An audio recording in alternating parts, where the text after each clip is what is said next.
I mean, I've always understood that there's a gross part of true crime, but I never understood there were tactics. I think one of the worst things was, the amount of victims I heard from who were allegedly coerced into signing no compete documents. So, like, in telling their story to one documentary and then saying, I'm not going to tell my story to anybody else. And I'm like, to a victim, that is a horrible thing to do to somebody. And you own their story, you own their trauma. It's a horrible thing to do, and it's extremely unethical. Feeling lost? Then you're in the right place. I'm Amanda Knox. And I'm Christopher Robinson. And this is Labyrinth.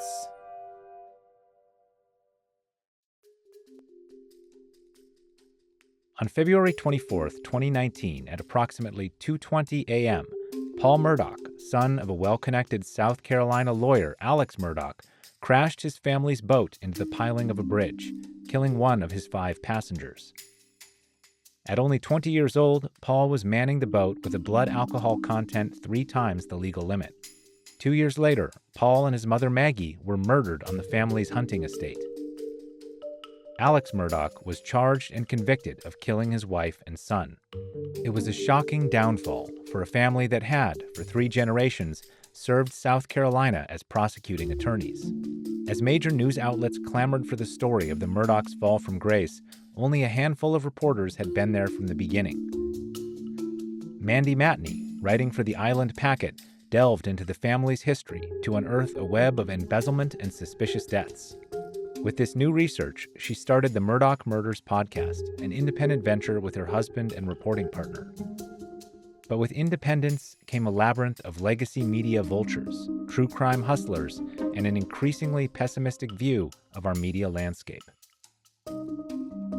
I am best known for exposing the Murdaugh family really before the world knew about them. I was a local reporter in South Carolina in 2019 when the infamous boat crash happened, and that was when a 19-year-old girl named Mallory Beach was killed in a boat crash and the boat was driven by Paul Murdaugh, who was basically the son of a legal dynasty. And being in a small town newspaper as I was, this was a big story at the time. People kept telling the reporters who were working on the story, myself included, if you guys don't cover this, they're going to cover it up, and this family gets away with everything, and it's just going to keep going. And I was, I don't know, 28, 29-year-old reporter slash I was an editor at that time too, but I hadn't really done anything like I was always doing salad bar journalism, which is like, "Ooh, there's a new salad bar in town." And breaking news. I also love Breaking to news, cover everyone. alligators and animals. So we live in the low country and there's always like some sort of wacky shark story going on. I loved that stuff.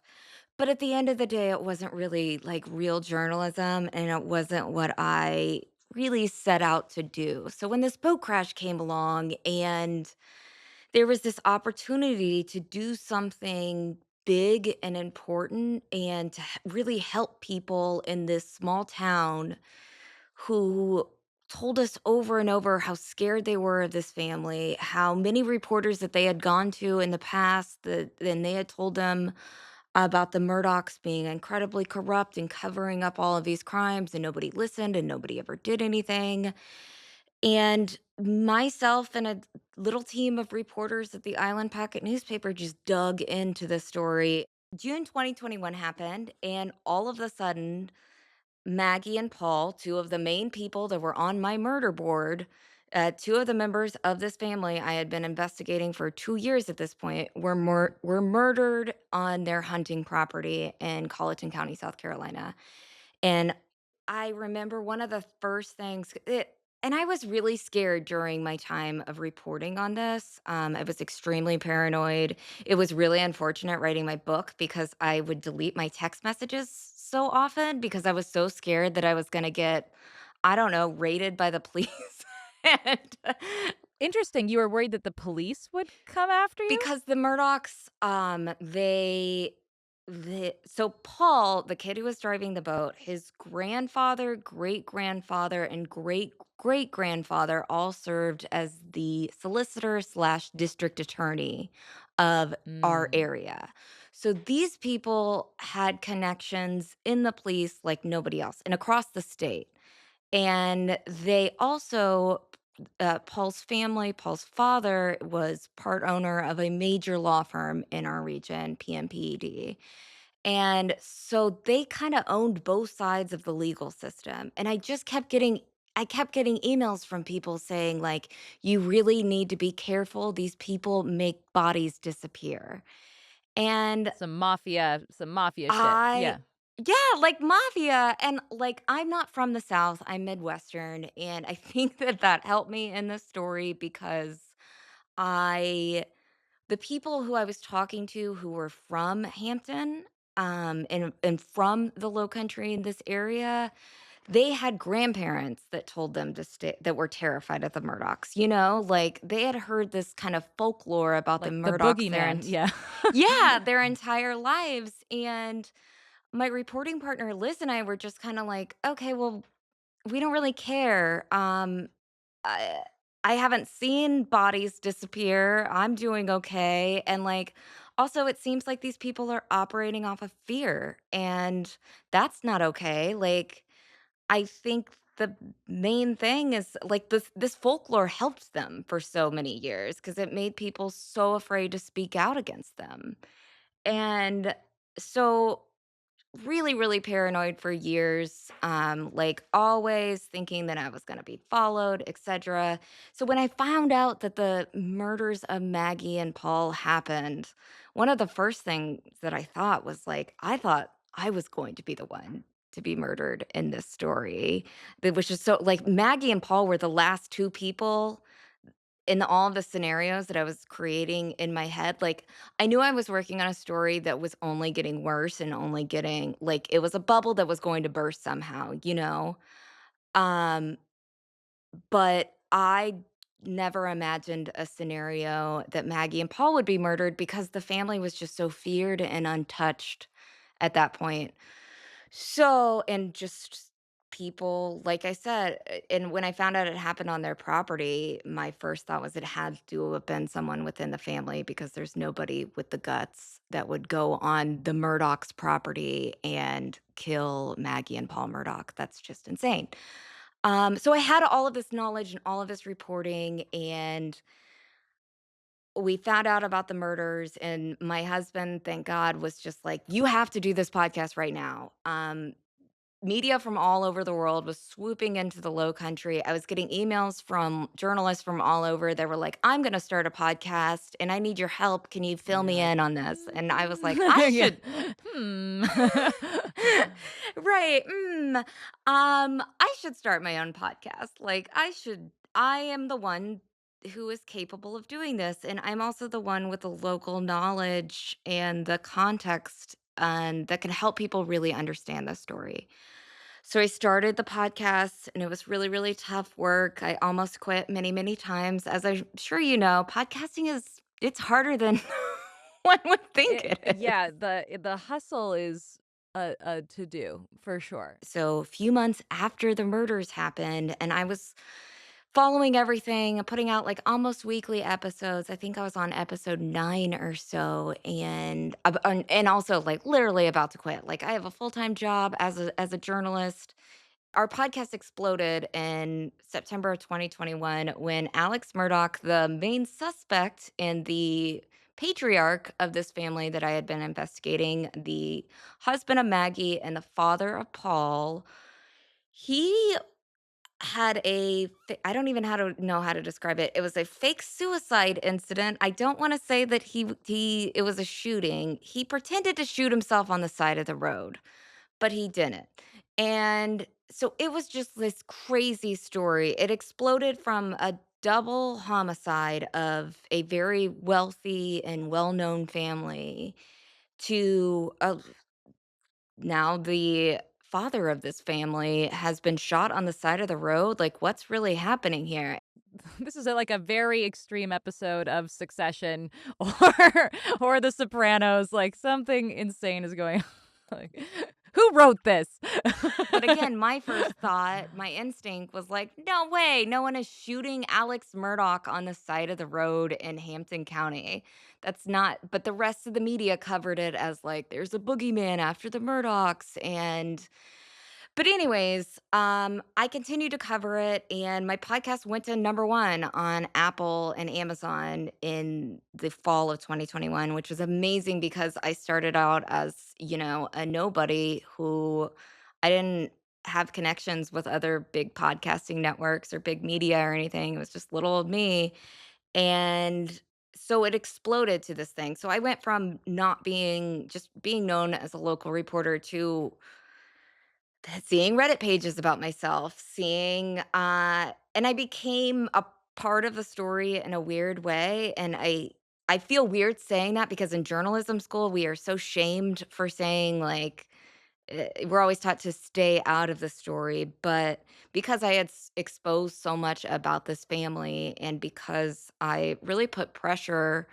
on the police to investigate, and by the way, Paul was charged for the boat crash, in large part due to a lot of people credit our reporting at the Island Packet for that happening. It took about a month and a half, but, we still we're starting to see justice, and we're starting to see change in that, but I became a part of this weird story, and all of a sudden, me in September of 2021 with the number 1 podcast in the world, that was me completely lost because I didn't know how to handle I was getting just probably hundreds of messages every day, about very weird things. Specifically, one of the main things that people honed in on was my vocal fry. Okay. So petty. All right. Interesting. Petty, right. Like, people started just attacking me for very, very tiny things. You have a voice for print media. Yes, yes, yes. People said these things to me, like, over and over and over again, and I was just kinda like, "What is happening? I am talking about some really horrible murders here and some really like, why can't they focus on that, and why are they focusing on attacking me and putting me down and making me feel like crap all the time?" And you're right, the messages would start off, "I love your journalism, but," and "I love your" where I love my favorite was one particular man said, "You ruined your podcast," and I was like, "How?" It's my reporting, it's my podcast, how did I ruin it? But it was my voice, according to him. Yeah, it was You should have hired David Attenborough too to do your People said that. podcast. People said these things to me. They said, "You should have hired somebody else." I got constant, like, "You should get a voice coach. You are not cut out for this." And that made me extremely mad, but also gave me the, I don't know, confident, I'm best when I'm underestimated. I'm best when I'm trying to prove people wrong. I'm best when I'm angry. Like, being angry motivates me.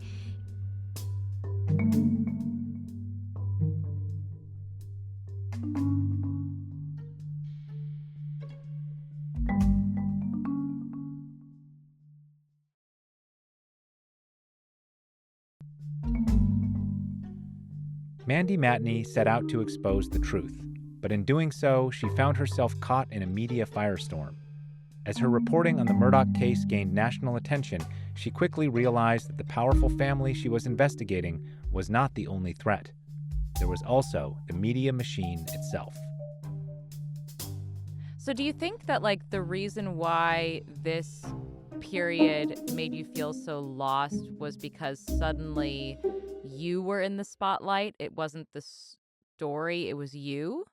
I think, I mean, there was many things I learned very quickly in this period of time that I was in where I went from a nobody to a quote unquote somebody that the internet was talking about and that people were paying attention to.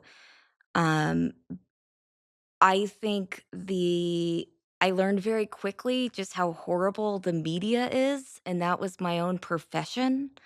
Um, I look Do tell. I know you know nothing about this, and yeah. Do tell. Like, what had been escaping your notice that now came into, So clarity? I looked up to the Washington Post like my entire life. That was probably the best um, case scenario. That was the best. In my mind, that was the best of the best. If you want to do amazing in journalism, you go to the Washington Post. And I remember just watching the way that they were covering this story, and it was stealing my reporting and stealing local journalists' reporting without crediting. That's a big thing in journalism.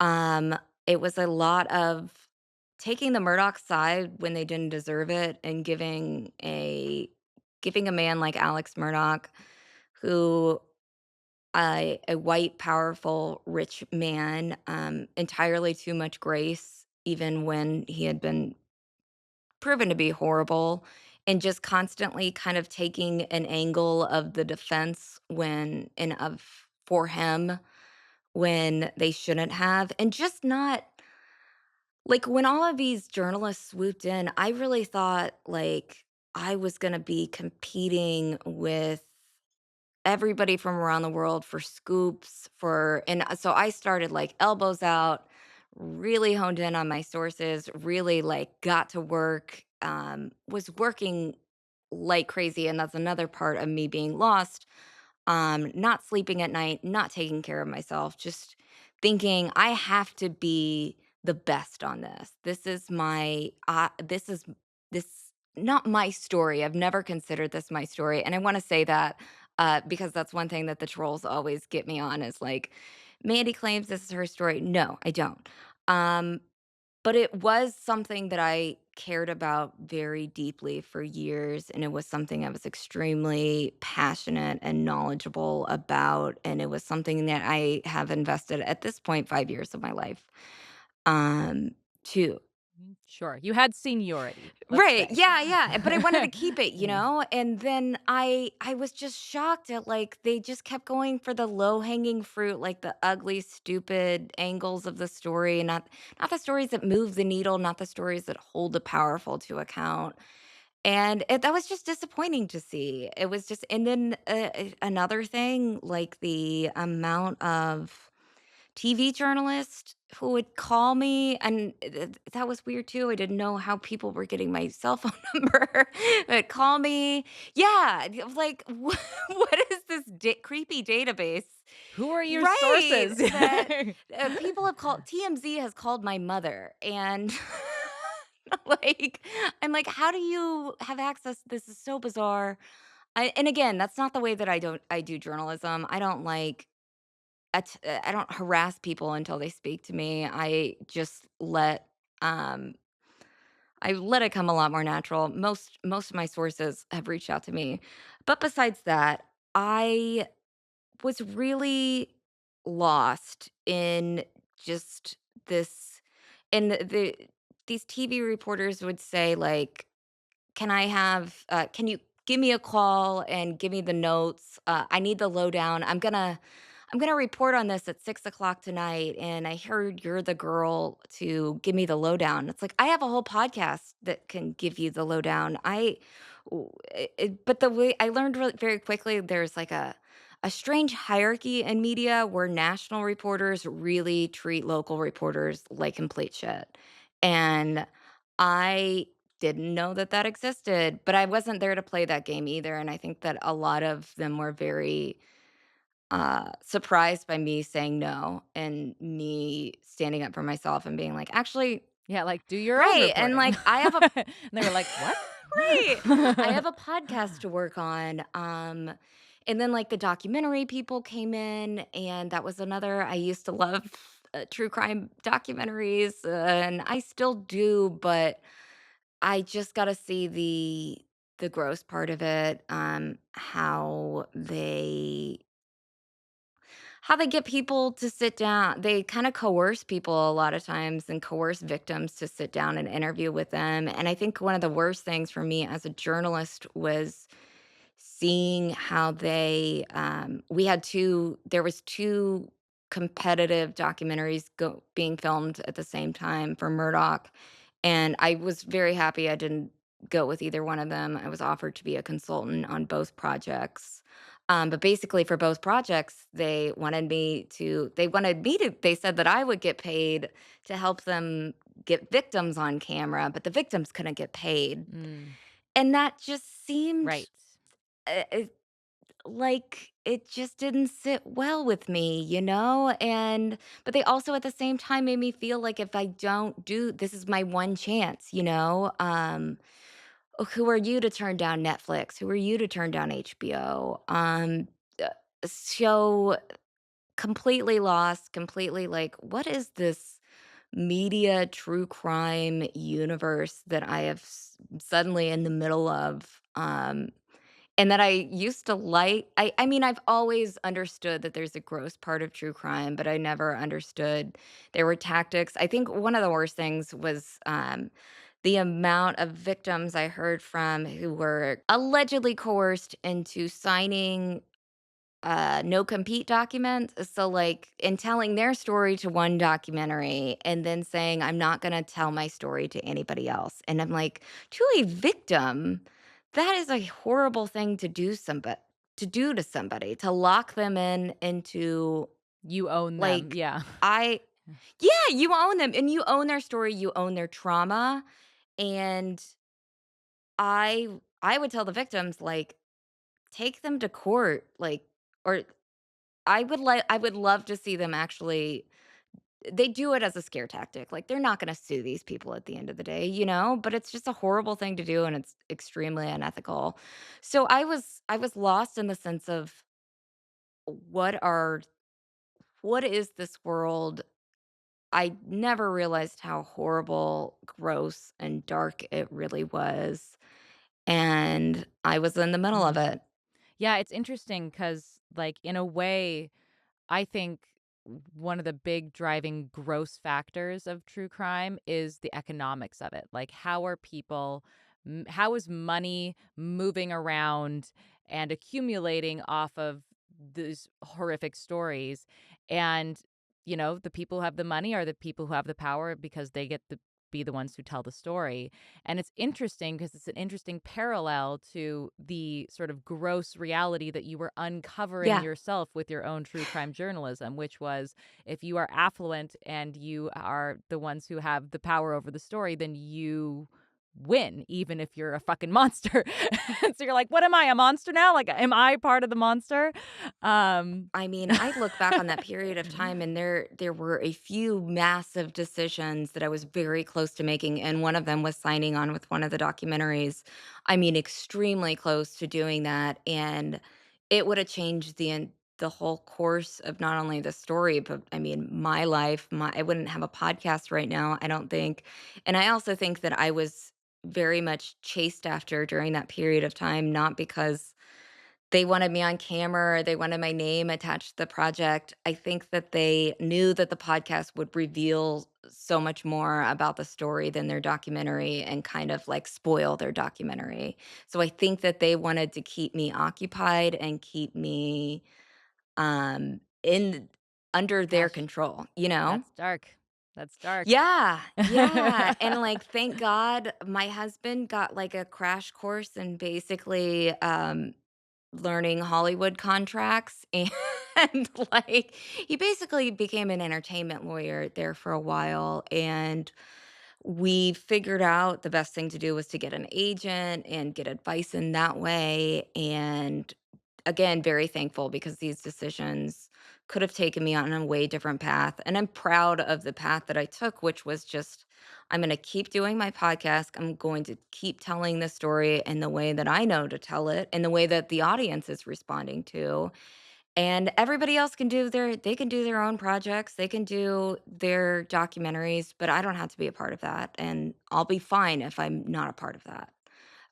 But they tell you you won't be fine. Convenient. Right. Um, So what does that look like then? What is the alternative? Independent media, yeah. I like to say that I think my favorite thing, before this job that I have created for myself and the company that I've created for myself, I've never been in a position in journalism where there wasn't an old white man hovering over me and in control of exactly what I wanted to say. And Even in having local journalism. local journalism's the worst. They have it's like yeah, they have more grumpy white men than anybody. But yeah, I mean, I and that's so huge with day-to-day decisions that I am making for the podcast, and especially when in the height of things, before Alex Murdaugh went to trial, there were so many decisions that my reporting partner Liz and my husband and I, that was our whole team at the time, just made within ourselves. We could have revealed a lot more and we could have been a lot grosser about it and we could have been a lot more salacious and gotten way better numbers. But didn't many, many times. And I don't want, I'm not saying that to get credit for it, but I think that people don't realize if I was in a position where there was a man over me that just wanted numbers and that just wanted clicks and views, my podcast would look entirely different and the storytelling would look entirely different. Like, the purpose of of your storytelling isn't just to tell a story. It's Right. to have an impact. And if you are thwarting the course of justice, then you are not having the impact that you are intending to have. Right. Right. It was a mate when we started our company in 2021.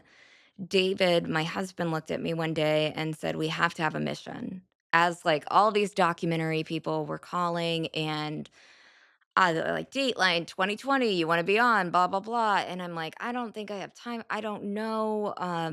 I don't know what to do. But David, we sat down and we were like, what's our mission? And we decided it is to expose the truth wherever it leads, give a voice to victims, and get the story straight. And if we are not doing one of those 3 things, we don't do the project, we don't do the and also if our work, if, like, I see a podcast script or something that we're doing and it's not within that mission, then we don't do it. The mission has kept us in line, you know? I think in this Yeah, and I think in this world where the media has just gone off the rails and there really aren't any rules, you have to come up with rules and ethics for yourself and for your own company. Otherwise, it's just so easy to get sucked in and spit out and then become one of them, which is the worst thing you could do. Yeah, I think, that's a really interesting way of framing it that, like, at this point, it feels like, what is media for? And it's like, well, it's for itself. It's just kind of there, like, it's media for the sake of media because people consume it. Right. I mean, I learned at the Island Packet, which was a newspaper owned by McClatchy that I was working for in 2019. I just learned how they operated as far as every reporter there had a quota for page views per month, and mine was like 120,000. So you sit down at your desk every day and you say like, am I going to dig into the city council that is corrupt and spending millions of dollars on whatever and like 1,000 people will read it at the and I'll work for weeks And as on it soon as and somebody sees the word city council, they just are like, yeah, exactly, "Mwah." exactly. Or there's a shark that is off the That's coast of wearing a Illinois cowboy that's hat, and wearing it's a so cowboy cool. hat, right? And it's adorable, and its name is blah blah blah. Like, so I of course you go for the shark stories, and but then you end up like like, at the end of the day, I didn't feel good about myself, you know? And I was like I kept asking myself that question, like, "What am I doing exactly?" Like, if I'm just chasing clicks and just kinda, like, making we're becoming dumber if we all if we're incentivizing media to go for the low-hanging fruit, and we are constantly pushing out the low-hanging fruit, the bottom of the barrel, the easiest thing to produce and get page views out of, then that is a very dangerous society, and it because our jobs should be important. Again, like, I love that you said we don't really know what it's for anymore because it should be for gatekeeping. It should be for exposing the powerful, and but now it feels almost like I'm kinda getting convinced that big media is there to keep all the systems in place, and to keep the status quo, You've got and you've got your board in the back with your I red string, and you're yeah, like, I "Guys, know. guys." Big media. I'm telling Big you. me. I'm telling you, big media, yeah, they wanna keep us all in place, and, but they don't wanna challenge status quo, they don't wanna do the hard stories.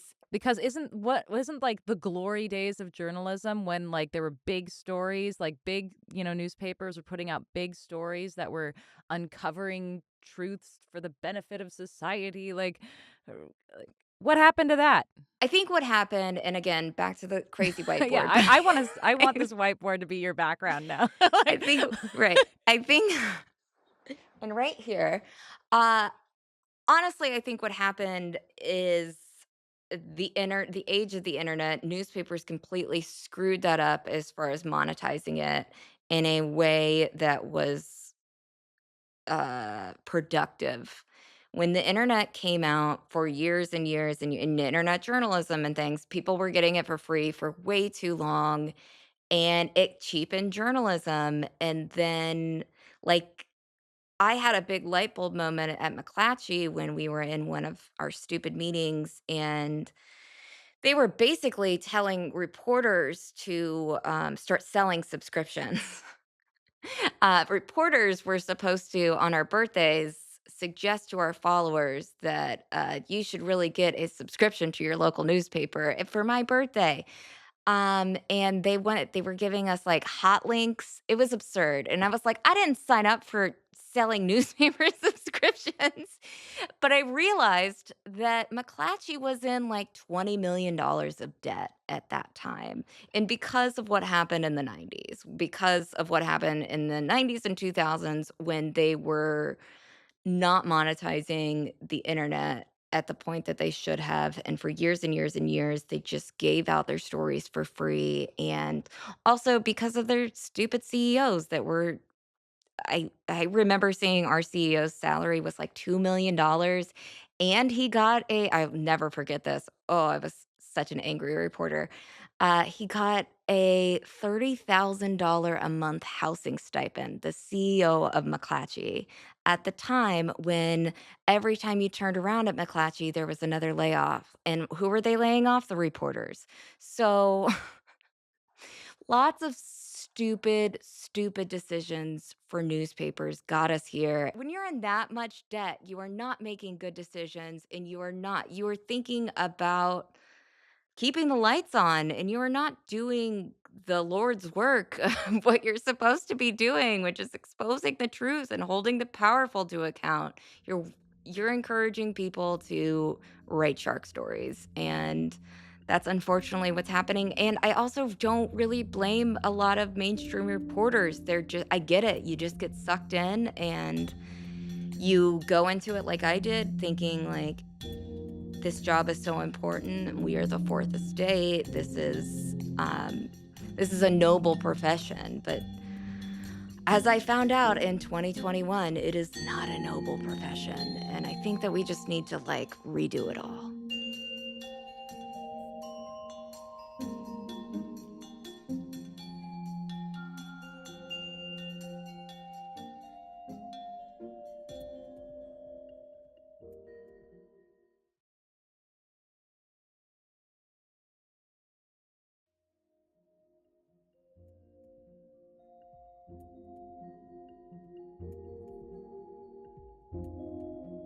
Okay, so boom, bomb goes off.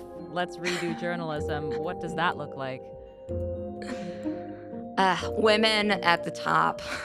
Number one. Women, people, yeah, diversity at the top, like, literally I mean, I think it's just independent media. I think it's podcasts like yours and mine that are just not there's no grumpy old white men hovering over them making decisions, that are not about the greater good, that are just about making money for themselves and keeping the status quo. I think that independent voices and independent media is where we need to go and where we're going. I think that that's a huge, huge threat that big media doesn't want to talk about. Like in the last couple of years, I've noticed when I first started on Murdoch, TikTok wasn't a really big thing. But now there's all these like and creators pretty much beating TikTok creators pretty much beating local newspapers to big stories. And it's getting really scary because not a lot of them are ethical. Not a lot of them. I mean, as I've said, journalists aren't nearly as ethical as they would like the world to believe. But at the same time, it's dangerous when there's TikTokers with millions of followers and they don't really know how to legally report on a story and the repercussions of that. You know, we're trained in journalism school, libel laws, and a lot of. I took a whole class on the First Amendment, and people. So there's pluses and minuses with what's going on. Like, I totally see on the one hand, like, okay, the gatekeepers that we have are not working in the best interests of anyone but themselves. That said, what happens in a world where there are no gatekeepers and it becomes entirely opinion journalism and who knows whose fucking opinion it is, and then like the journalism landscape is saturated with who knows what kind of misinformation, and is there any true information mixed in there, like how how do you set standards, like what is a new what would a new so, first of all, do you believe in gatekeepers? And if so, what does that kind of gatekeeping look like? That's a really tough question. And like with the gatekeepers question, I was thinking back to like I said, I sat on information for a long time in different parts of the Murdoch investigation because it was better because I was told from by my sources who I believed and I ultimately still believe them.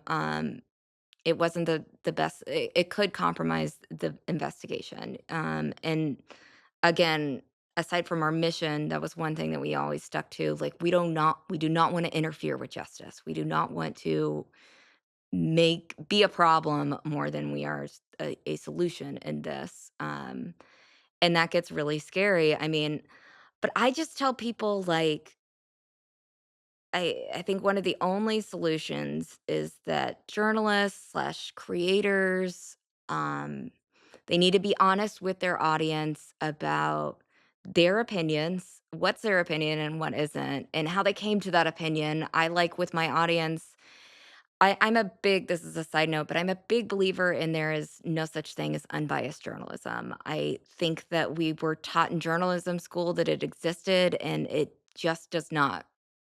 Journalists are human beings that have experiences and thoughts, and that is always going to affect our work and our decisions. There is no unbiased side of the story. It's just going, but I think to help with that and to help your audience understand that, I'll say on on my podcast, here's where I'm coming from and here's why I believe this and here are the facts that support this. You can think whatever you want to, but I think that creators need to be very careful and very transparent when and serious. Like I just wish that they would take themselves more everybody would take themselves more seriously when it comes to the information in murder investigations, particularly, realize that it's not a fun game of Clue as some of them make it out to be, like, these are real people that are involved in this, And you can't just come up with these theories. Like, these theories are very hurtful to people. And there were so many theories floating around during the Murdaugh case that were involving the boat crash victims, that were involving just people that were victims and had absolutely no say in this being a huge international news story. And it was terrible to see their pictures all over Reddit and like, this is what I think is happening. And it's just based on zero truth. Um, but I think back to your question, I think the answer is just more transparency with creators about where they're coming from, what their information is, and how they got their information. And there should be some gatekeeping because not everything, as a journalist, as a creator, there are, it's walking on eggshells as far as being able to expose the truth and give your audience the full scope of the story, but also not interfering with the investigation and not interfering with um, being influencing a Mhm. jury down the road or anything And like that. how do we solve the financial problem that's attached to this? Because it's a business. Girl, So, right, it's the business of information. So, like if there are gatekeepers, and ideally, those gatekeepers are always and only motivated by getting the truth out there and moving the needle in a just direction. Should they not be concerned with how that plays out financially, or should they be concerned with how that plays out financially? it's really, really hard. First of all, I like to tell people as often as I can that I did it the ethical way, and I have made money. I have and I'm not ashamed of the money that I've made because I've done it in the right way. I did a lot of work to get where I am, but it can work, you know? I think that I had this feeling my entire life that you could not be ethical and also get to where I am. Can you describe the ethical way that you have navigated this question for yourself? Exposing the truth, like, just doing it's and I think also the ethical way is it always has to be something beyond entertainment. Like, what everything that we do has to be, if we're just entertaining people, then we're not doing our jobs. We have to be educating, we have to be informing, we have to be exposing and moving the needle, as you said. But if it's just pure entertainment, which is what a lot of true crime is, and it's not framed to move the needle. It's not framed to put pressure on the right people in the investigation. It is framed to get the maximum amount of viewers. But I think the way to solve it, and what I tell people, support the podcast and support the people that are doing it the right way. Cheer them on, share their stuff, subscribe to But here you're their right, you're Patreons. hustling the subscriptions.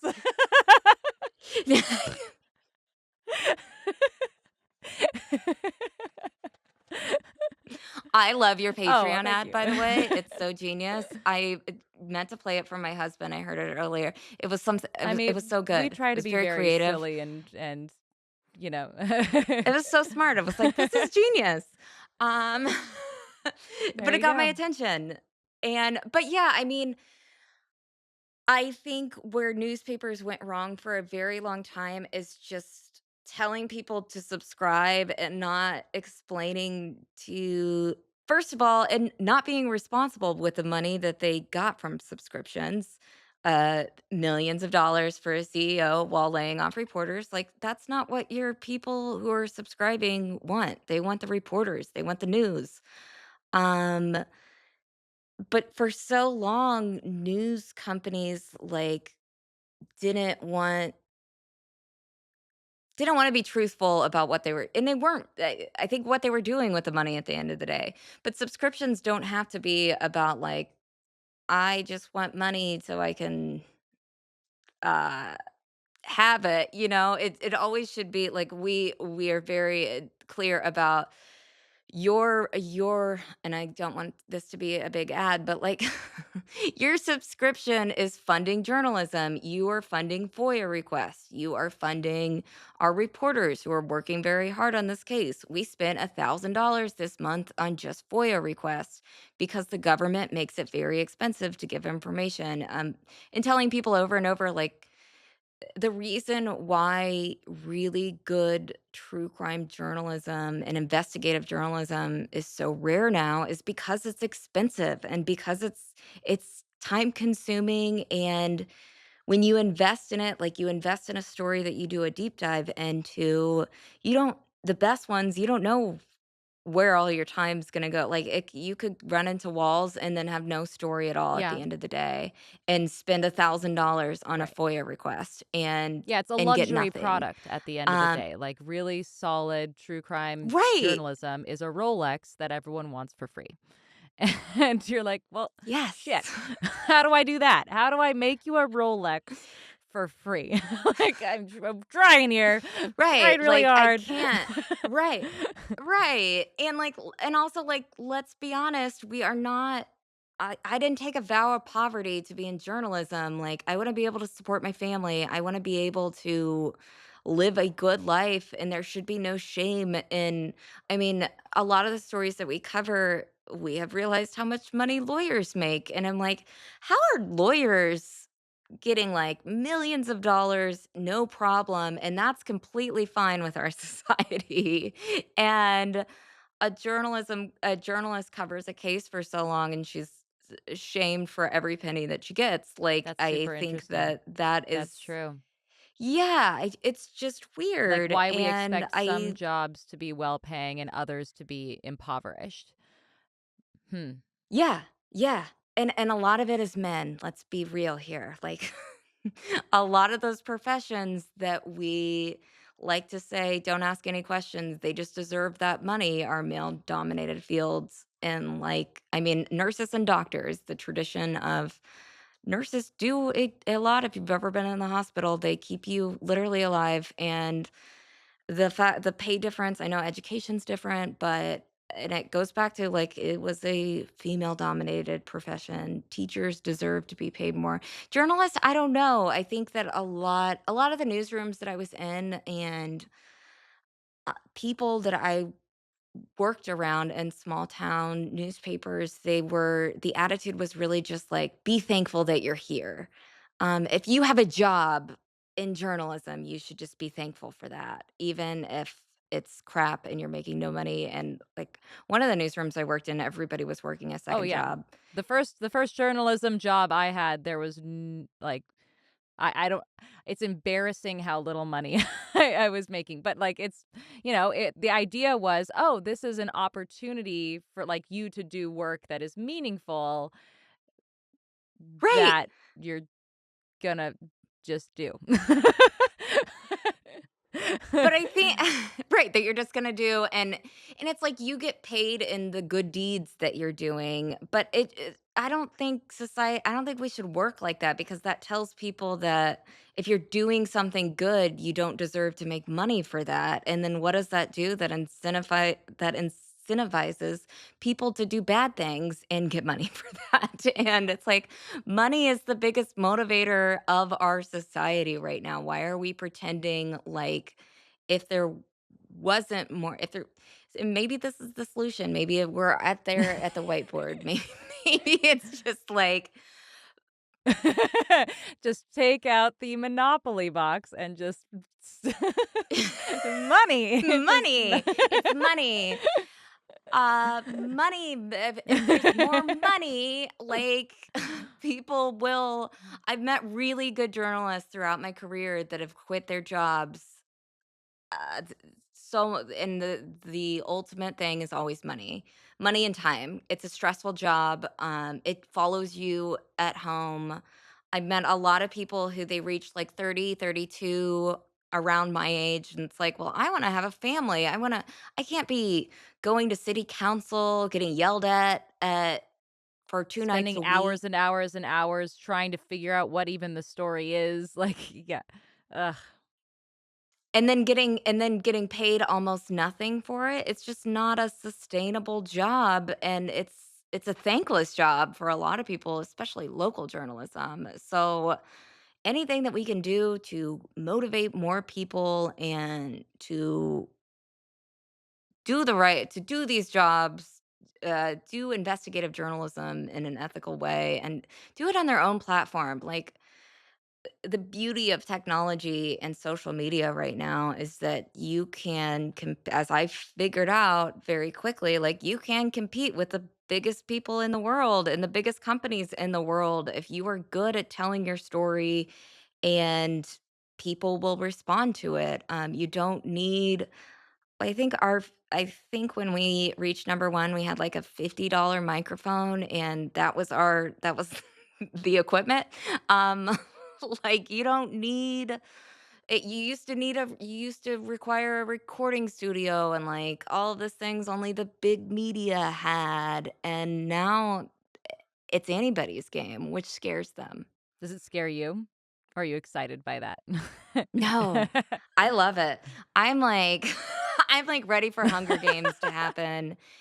Also tell people, like, be careful what you click on because it does determine how news gets decided on in newsrooms. And I know that that's so stupid, but, like, yeah, my shark stories did better than most of my investigative journalism. So what was I encouraged Mm, to do? Mandy, do you got another yeah. shark story in your pocket? Yeah, I sure. love that idea that, like, Um today the boogeyman phrase is "Be careful what you click on."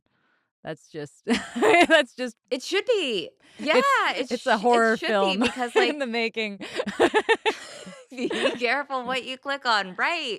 Because, like, you're encouraging that if it's a horrible article that's sexist and terrible, they're gonna write the same thing again, and they're gonna go for the same thing. And sometimes they want the rage. Sometimes they want the, like, I hate you blah, because everyone's talking about that article, everyone's sharing it, and ultimately clicking on it. And so yeah, I mean, something has to give, excuse me. Something has to give with where we are in media right now. There are a lot of positives with the variety. You can get your media from pretty much anyone or anything, but I just tell people to be very careful and to really trust the people that you're getting your news from. You Remember that don't they're have people, to I think is another yeah. remember that the yeah, totally, and, like, I think it was helpful to my audience that I would tell people, like, "Here's my," like, "I have this opinion of this family because I have done over 100 interviews with people about them. I have come to these opinions because of this. Here is where I am coming from." Instead of just kinda masking that with, and a lot of times if you look closely enough, you'll see reporters' opinions in stories. They add little, like, we talked about last time in stories about you, unfortunately, there's some just Yeah, jabs that are right, so and it's like it's unnecessary and, like, unconscious for them at this point. It's like you do like yes, yes. Yeah, and they think that that's unbiased, and it's like, "No, you're actually being insulting, and that's your opinion, that's your filter that's coming through this." So, the more that I think people need to call it out, stop clicking on the crap, and supporting the good people and supporting their work in every way are just things that we can do to help this horrible media situation that we're in and hopefully turn it around.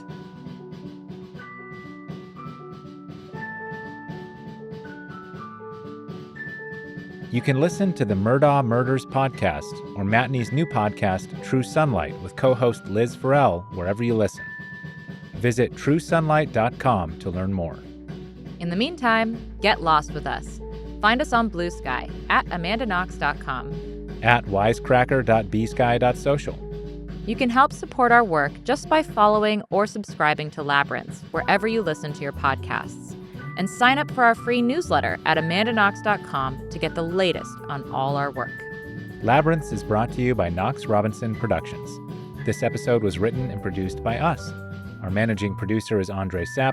Our assistant producer is Charlie Darnell, and our theme music is by Josh Budo Karp.